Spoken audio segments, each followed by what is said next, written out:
Essa doutrina é genuinamente brasileira. Nós não seguimos nenhuma doutrina especificamente. Não somos espíritas, não seguimos o espiritismo kardecista, né? E nem seguimos os afro-brasileiros, né? Mas, dentro do nosso ritual, ela tem um contexto universal, né?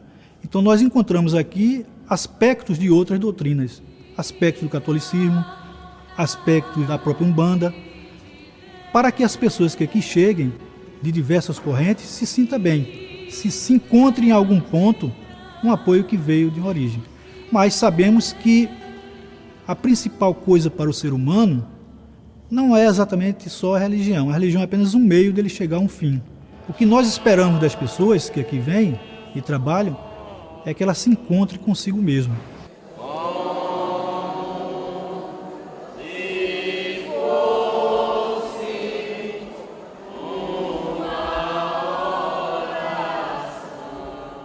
Falar do Vale do Amanhecer, nós temos que falar antes de Tia Neiva, que é quem fundou o Vale do Amanhecer.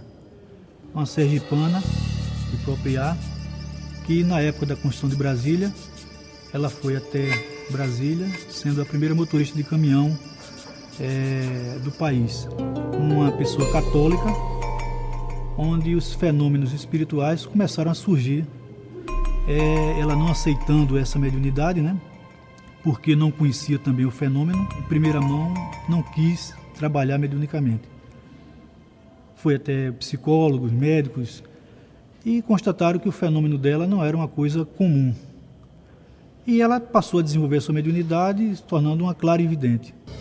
E através da sua clarividente, um mestre espiritual chamado Seta Branca, que nós o reverenciamos como Pai Seta Branca, ditou toda essa doutrina, toda essa corrente, iniciando na Serra do Ouro, em Minas Gerais, um começo junto com um grupo kardecista, e depois se transferiu para Planaltina, no Distrito Federal, onde até hoje funciona o Vale do Amanhecer. De lá ele irradiou para todo o Brasil, e hoje temos vários templos, acredito que mais de 500 templos em toda a região do Brasil. O Vale do Amanhecer é uma ordem espiritualista cristã que tem como princípio os ensinamentos de Nosso Senhor Jesus Cristo, e nós poderíamos resumir na tríade amor, humildade e tolerância. Na lei do auxílio, ajudando as pessoas para a evolução individual de cada um. A iniciação, ela é um processo, é o primeiro processo, né, de aculturamento do médium. Então o médium entra, vai desenvolver sua mediunidade. Depois de desenvolvido, ele recebe a roupa branca, uma faixa, essa faixa é amarela e lilás, né? Onde ele tem, se ele for um doutrinador, tem esse símbolo da cruz, né? E o jaguar estilizado. É a cruz iniciática que representa o doutrinador, é o polo positivo, é o yin e o yang, mais ou menos isso, né? Força positiva e a negativa. Aqui é positiva. Já o Apará, ele tem um livro aberto. Na doutrina nós chamamos o médium, homem, de jaguar, e a mulher de ninfa. O doutrinador é chamado de sol, e a médium de incorporação, o Apará, de lua. Como nós somos uma doutrina espiritualista, acreditamos na reencarnação, ou seja, na pré-existência do espírito e na reencarnação da alma, como forma de evolução da consciência do homem de volta a Deus. Então, na nossa doutrina, nós trabalhamos dois tipos de mediunidade, que seria a mediunidade de incorporação, que é chamado lá fora o médium de incorporação, ou também denominado psicofônico, que nós aqui damos o nome de médium Apará. E temos também o médium doutrinador, né, que foi fundado e criado por Tia Neiva. Essa mediunidade específica como doutrinador, no aspecto do trabalho mediúnico consistente, foi feito por esta clarividente. Então hoje nós trabalhamos a mediunidade de doutrina, que é o doutrinador, e a mediunidade de incorporação, que é o Apará. Só que essa mediunidade de incorporação, ela tem que ser uma mediunidade assistida. E quem assiste um médium de incorporação é o doutrinador. Então trabalha em conjunto o doutrinador como Apará, na cura desobsessiva, porque todo o trabalho da doutrina do amanhecer é de cura desobsessiva. Então o paciente ou o cliente que nos procura, que nós chamamos de paciente, ele é assistido pelo conjunto Apará doutrinador. É trabalhado pela espiritualidade superior com os mentores de luz que nós trabalhamos, que são os pretos velhos, os caboclos, os médicos e uma outra variedade de espíritos de luz que estão fora da faixa kármica, que vêm até essa doutrina nos assistir. No atendimento ao paciente, na cura desobsessiva, alguns espíritos que nós chamamos sofredores incorporam no médium, mas eles não vão dar mensagem nem trabalhar porque não têm condição, segundo a nossa visão, de trabalhar espiritualmente. Eles são necessitados. E chamados de espírito sofredor, eles são doutrinados e elevados até uma casa transitória, onde darão continuidade ao seu trabalho de crescimento espiritual. Deixando os planos onde estão sofrendo, inclusive, aqui nesse plano Terra.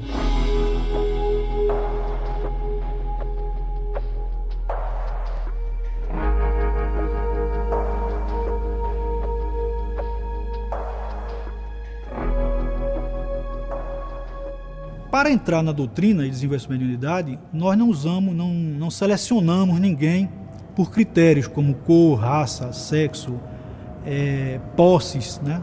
Basta a pessoa querer desenvolver a sua mediunidade e ele entrará no Vale do Amanhecer, sem fazermos nenhuma objeção. A única coisa que nós pedimos e orientamos, em benefício do próprio médium, é que ele se abstenha do álcool, das drogas e de frequentar outras religiões na intimidade do seu rito ou do seu ritual. Não quer dizer que ele não possa ir em outra religião, ele pode, mas não frequentar na intimidade do ritual. Isso porque cruza correntes e cruza energias, então vai ter algum prejuízo para ele. E a bebida alcoólica e as drogas, ela vai prejudicar o seu aparelho psicofísico, onde ele não terá controle sobre a sua mediunidade. Porque a nossa mediunidade ela tem que ser controlada pelo médium. Após a iniciação, que é o primeiro passo, né, iniciático, ele tem a elevação de espadas, que é o segundo passo iniciático. E após algum tempo ele faz a centúria, que é o terceiro passo iniciático. Quando ele concluir a centúria, ele está apto a fazer qualquer trabalho dentro da doutrina do amanhecer. Então nós temos trabalhos diversos: mesa evangélica, trono de atendimento aos pacientes, a cura, o rande, a junção, a indução, uma série de trabalhos que necessitam que o médium seja um centurião para poder fazer.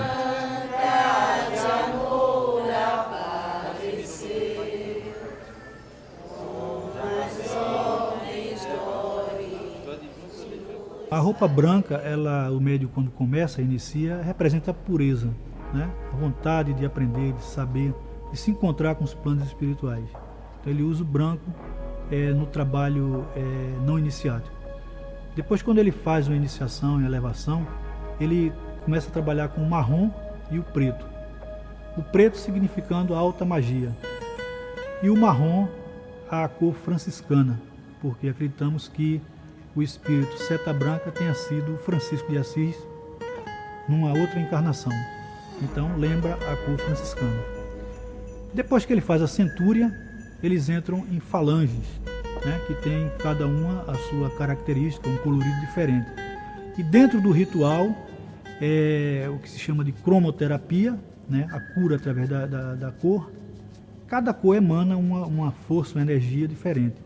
Dentro do trabalho ritualístico, se traz essas energias das cores diretamente para auxílio dos espíritos sofredores, do paciente, da energia que envolve o ambiente.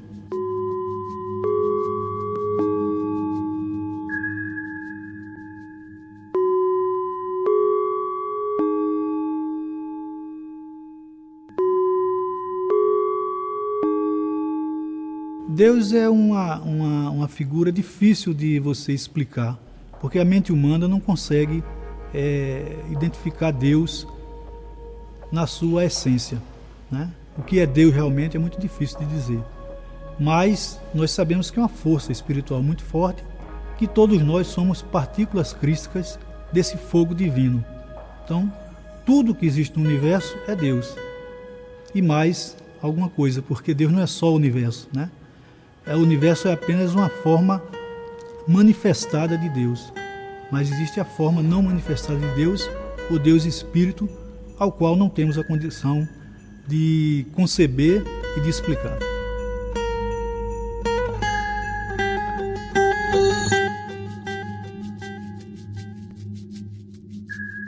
E aqui nós manipulamos esse trabalho mediúnico para o próximo, né?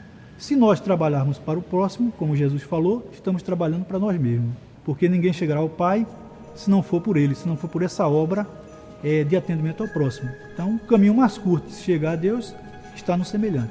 E aqui nós estamos de porta aberta para atender qualquer um que chega com sua necessidade, com sua dor, com sua angústia, e esperamos que ele saia melhor, e com certeza sai, de que chegou. Não fica nos devendo nenhum favor, não fica nos devendo nenhum dinheiro, porque nós não cobramos nada nesse atendimento mediúnico, totalmente gratuito, e ele sai acreditando em si mesmo. Mesmo que ele não acredite em nós, ache que isso aqui tudo não é uma realidade, uma verdade na sua visão, mas se ele conseguir sair daqui bem, recuperado, acreditando em si mesmo, acho que nós cumprimos a nossa missão.